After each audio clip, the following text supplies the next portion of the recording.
Hello and welcome back. Earlier in the year, I released a video showing how to ferment in an iterative manner. And today I'm going to be finishing the hot sauce that we started in that video, and that's my Blazing Buffalo hot sauce. Plus, there's going to be a little bit of a bonus at the end. So join me right after this.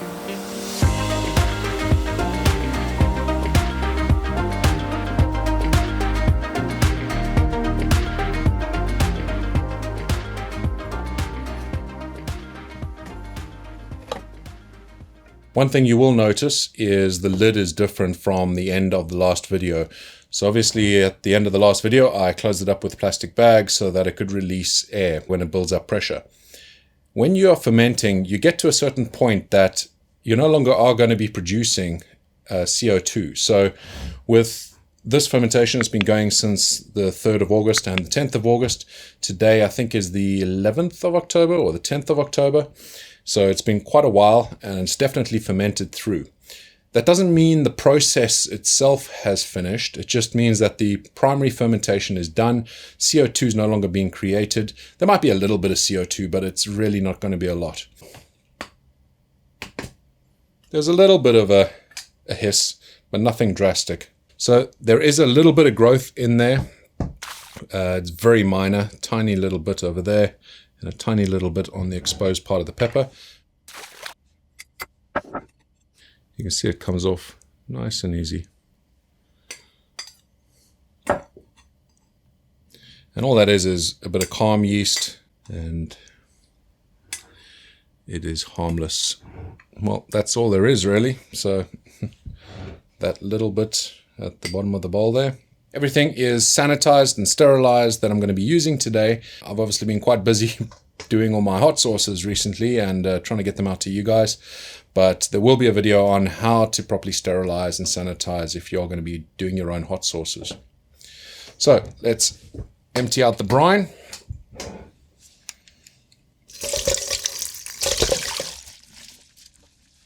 This smells incredible.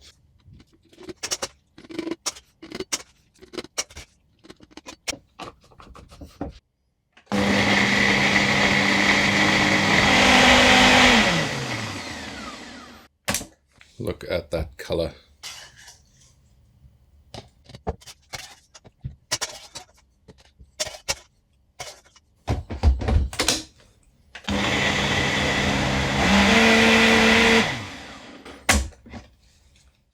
This here is an Erlenmeyer flask and it's sitting on top of a stir plate. The stir plate is just spinning magnets essentially that will spin a stir bar, which is this little thing here. It's made out of magnetic material inside and is coated with PTFE, which is food grade and also can handle high temperatures. But we don't need high temperatures for this. What we do need though is it to be food grade. I'm going to be adding vinegar to this. So what we're going to do is do it in small batches. This is the vinegar I'm going to use. Try and use a good quality distilled vinegar. There are different grades. I do get asked quite often, can't I use a different vinegar? How about using apple cider vinegar or something like that? But, you know, go ahead if you want to try it. That's no problem. Make sure that the acidity is right. Essentially, you're going to be changing the flavors quite a bit. The sauce I'm going for here, I need it to be fairly neutral. So I'm not really wanting to add too many other flavors into it. Apple cider vinegar would probably go great with this, but it's going to come out a very different flavor at the end. God, this smells good.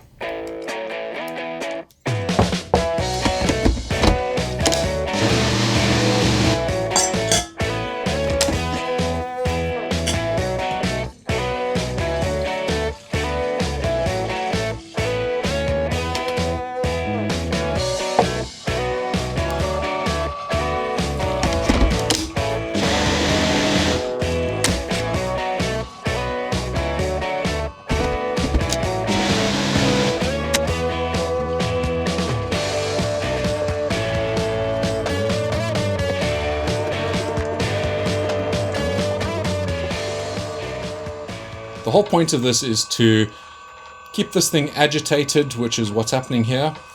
And you want this to essentially bring all the flavors out of the peppers, out of the garlic, and infuse with the vinegar. It'll also help with emulsification, so we'll end up having a beautiful sauce at the end. I mentioned in the beginning there would be a bit of a bonus, and here it is. This here is my Blazing Buffalo Ultimate Batch. I've been working on this one for quite a while now. The flavors and that I've been experimenting. I think I've got it nailed down. We'll only find out when we get to the end, when we get to bottle it. But we're ready to process this, and because it's such a big batch compared to the Blazing Buffalo that we started earlier, I'm going to be using a bit of a different method. So it may be interesting for you, but I've gone and invested in in a bit of a interesting tool. So let's get started with the processing and we'll see what we're going to get up to. This one here is going to be a bit of a scorcher. The base ingredient is still the cayenne pepper. I think for a proper buffalo style sauce, you need to have the cayenne. But there's a bunch of other ingredients in here as well, and some that are going to add some real spice to it. So let's have a look inside and give this a bit of a smell, see what we have.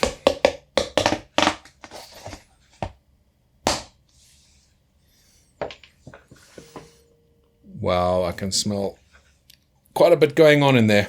So these here, that's not apple, that is actually beetroot. So my golden beetroot that I grew this year. And I'm sure you can recognize a few of the other ingredients in here, but there's a real good mix, and I think this is going to be stunning. Before I empty out the brine, I just want to point out something. I get comments all the time on my videos and social media and various other places telling me I should be weighing down my peppers when I'm doing a fermentation. Now, I don't do that anymore. I used to. I experimented a lot with it. You would have noticed some of my earlier videos. I used pieces of onion to weigh things down, or other vegetables, and various other methods. I believe that if you are sanitizing, sterilizing correctly, and also making sure you don't have too much headspace at the top here, then you don't need to weigh it down. Weighing it down is fine. Go ahead and do it. There's not going to be any detriment to actually doing that, but there's really no need. And when you're doing fermentations the size that I'm doing them, where it's big buckets like this, weighing that down will be a pain. I'd have to use a plate or some other contraption, and I just really don't need to. You can see that is just perfect. This is about 1.5 months fermentation, and no problems in there whatsoever.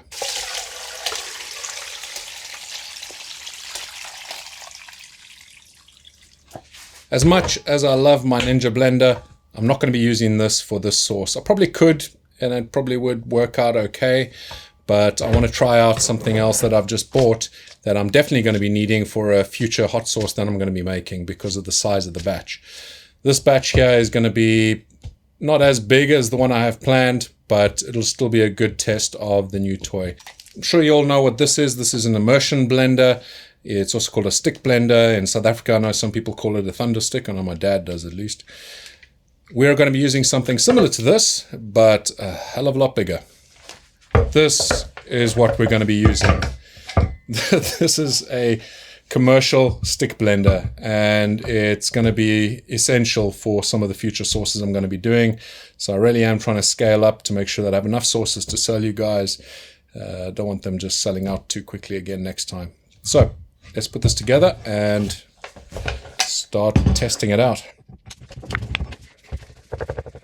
The bucket I'm going to be using is food grade, as is everything I use. You've got to make sure that you're being as safe as you can, not only from a pathogen perspective, but also don't use plastic that isn't rated for food because it could leach.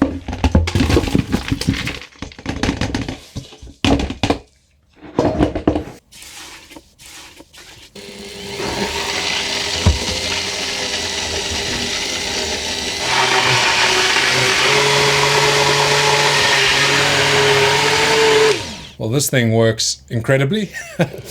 I'm pretty pleased with that. It mashed up even the beetroot quite easily, and this is looking fantastic. The next steps here, I need to close this up, and I will come back to it once a day and just give it a quick stir with this, just to agitate it, get it all mixed up, and that'll allow all the flavors and things like that to be pulled out of all the ingredients that we have here. It's been a week now since we've added the vinegar, and it's time for us to switch off the stir plate and also give the Blazing Buffalo Ultimate one last stir.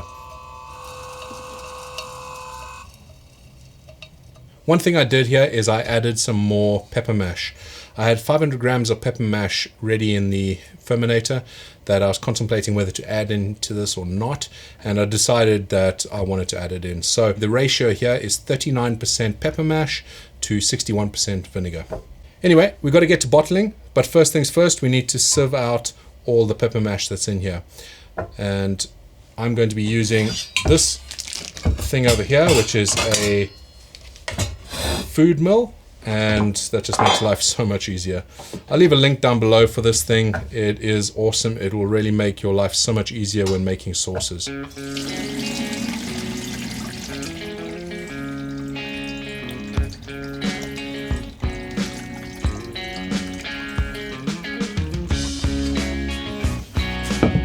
Oh, this smells incredible.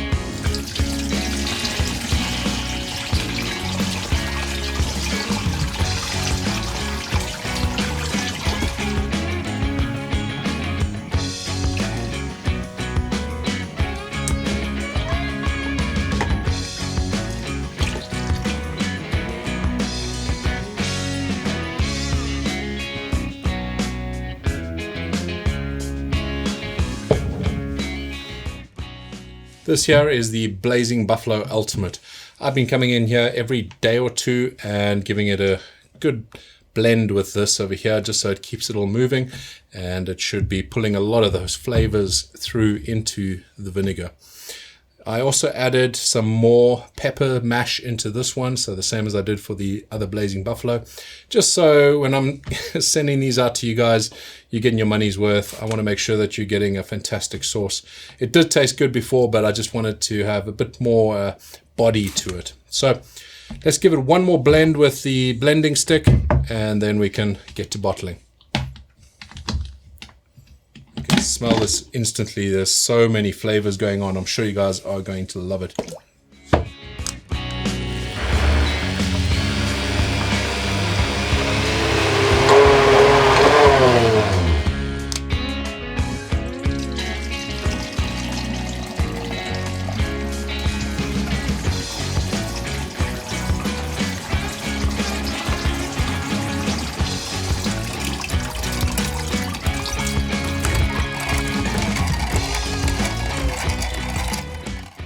So here's a little tip. If you get to this point where you've squeezed out pretty much all the juices that you can from your mash, then to get that mash out so you can put some more in, just reverse this, and it basically lifts it up. You take it and dump it into a bowl and do your next batch. Makes it nice and easy. So there we have our strained Blazing Buffalo Ultimate Hot Sauce. This looks and smells incredible. I can't wait to taste it. I will taste it at the end once I finish bottling.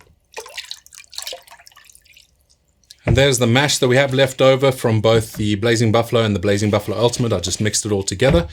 And that I'm going to dry and make a lovely dried spice. I think it's going to taste incredible. So let me just put that aside and let's finish up with the bottling.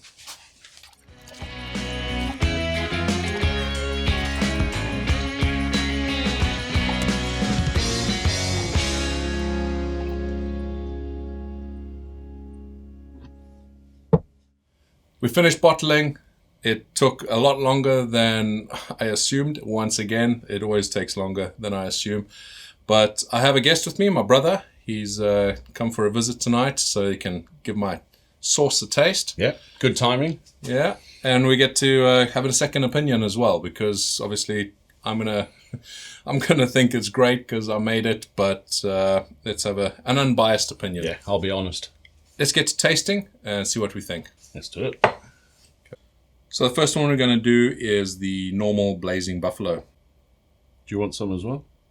Yeah, we'll see you first. I'll have some afterwards. Okay. You took quite a lot there, but it isn't the hotter one. What do you think of that? That's nice. Really good. Yeah. Really good. No, vinegar based, obviously. Yeah, that's a Louisiana Style hot sauce, similar to a Frank's, that sort of thing. Yeah, like a Frank's. Yeah, not too hot. Well, not hot. No, it's kind of an all-rounder. Good tang. Yeah. Yeah, Nice. probably a heat level of Tabasco sauce. Yeah. but it's definitely a Frank style sauce. Let me give it a go. I haven't tried it since I bottled.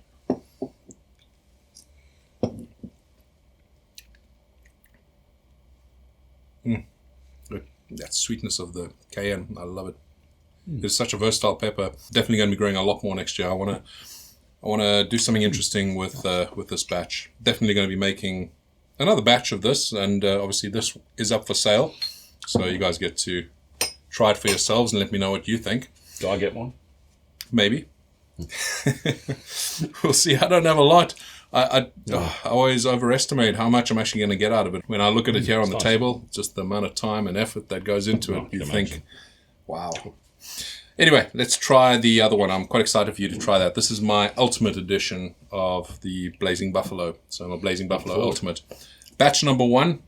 So I may tweak as we go along, also depending on what you think of it.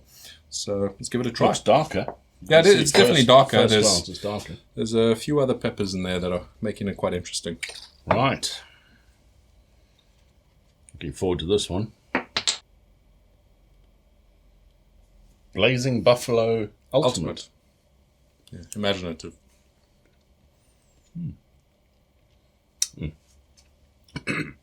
That one's hotter, definitely. I'd hope so. That's some of my super hots in there. It's got some nice flavours coming through there. Yeah.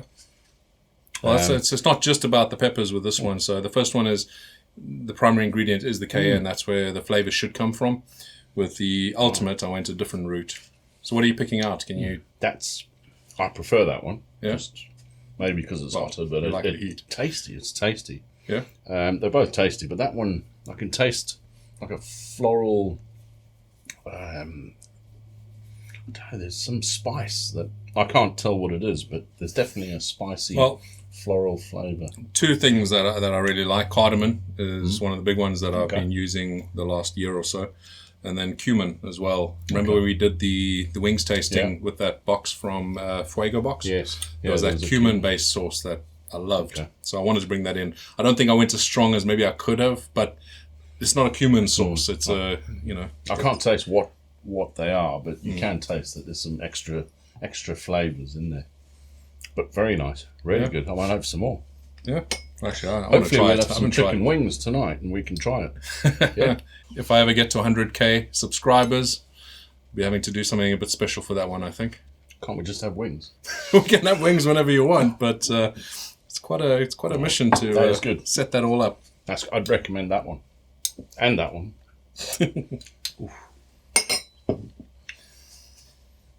I could smell the cardamom, so I get what you mean by floral, because I mentioned floral. I don't like floral tasting peppers, but this is a different type of floral. It's a spice. The spice, just to know which one. Which ones. It's nice.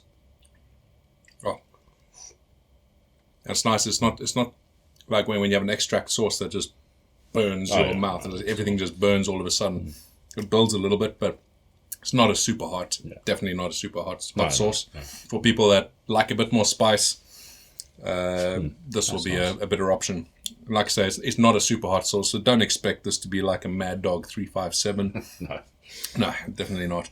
But if you like adventurous eggs, then this will be great on there. These are both going to be up for sale. All of these bottles, well, minus one, because somebody seems to have stolen one. That's that one. But these are going to be up for sale as soon as this video goes live, so go check my website. I'll leave a link in the video description down below, and if you signed up for the newsletter, then you would have got an alert about this anyway. The patrons are still going to get first choice, so I would have let them know an hour before this video went live that they can go out and buy these sauces. I think it's only fair. I've got to be fair to my patrons. They've been supporting me, and if you want to become a patron as well, just check out the links down below. So patreon.com/ChilliChump. But I hope that you enjoyed the video. And, if you're not going to buy one of my sauces, at least try and make one for yourself and see how you do. But thank you so much for watching. Thank you, Steve, for giving me a hand today. My pleasure. I'm glad I came today. Managed to get a bottle of sauce. Yeah. Until the next video, stay spicy.